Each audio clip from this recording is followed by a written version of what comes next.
السلام علیکم معزز خواتین و حضرات، اس طرح کی پیاری پیاری ویڈیو دیکھنے کے لیے ہمارے چینل کو سبسکرائب کریں اور بیل کے آئیکن کو دبائیں تاکہ آپ کو ہماری ویڈیو سب سے پہلے ملتی رہے۔ 3 روٹیاں کتے کو کھلا دی۔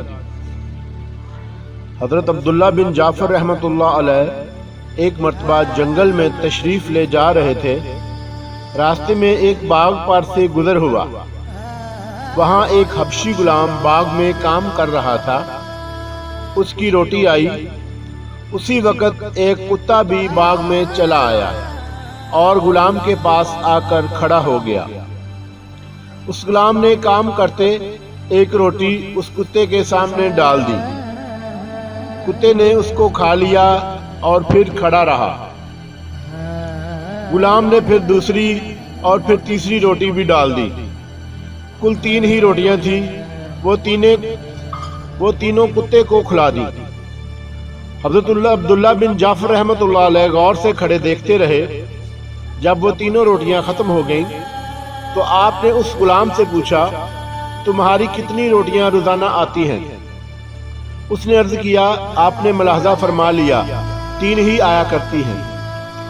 حضرت عبداللہ بن جعفر رحمۃ اللہ علیہ نے فرمایا، پھر تینوں کا احصار کیوں کر دیا؟ غلام نے کہا کہ حضرت، یہاں جنگل میں کتے نہیں رہتے۔ یہ غریب بھوکا کہیں دور سے مسافت طے کر کے آیا ہے، اس لیے مجھے اچھا نہ معلوم ہوا، اس کو ویسے ہی واپس جانے دوں۔ حضرت عبداللہ بن رحمۃ اللہ علیہ نے فرمایا، پھر آج تم کیا کھاؤ گے؟ غلام نے کہا، ایک دن فاقہ کروں گا، یہ تو کوئی ایسی بڑی بات نہیں ہے۔ حضرت عبداللہ بن رحمۃ اللہ علیہ نے اپنے دل میں سوچا کہ اس احصار کے مقابلے میں گویا لوگ مجھے ملامت کرتے ہیں کہ بہت سخاوت کرتا ہوں، یہ غلام تو مجھ سے بہت زیادہ سخی ہے۔ یہ سوچ کر آپ نے شہر میں جا کر مال کے باغ سے وہ باغ اور غلام خرید لیا اور جا کر غلام سے کہا، جا، میں نے تجھے آزاد کیا اور باغ بھی تجھے ہی بخش دیا ہے۔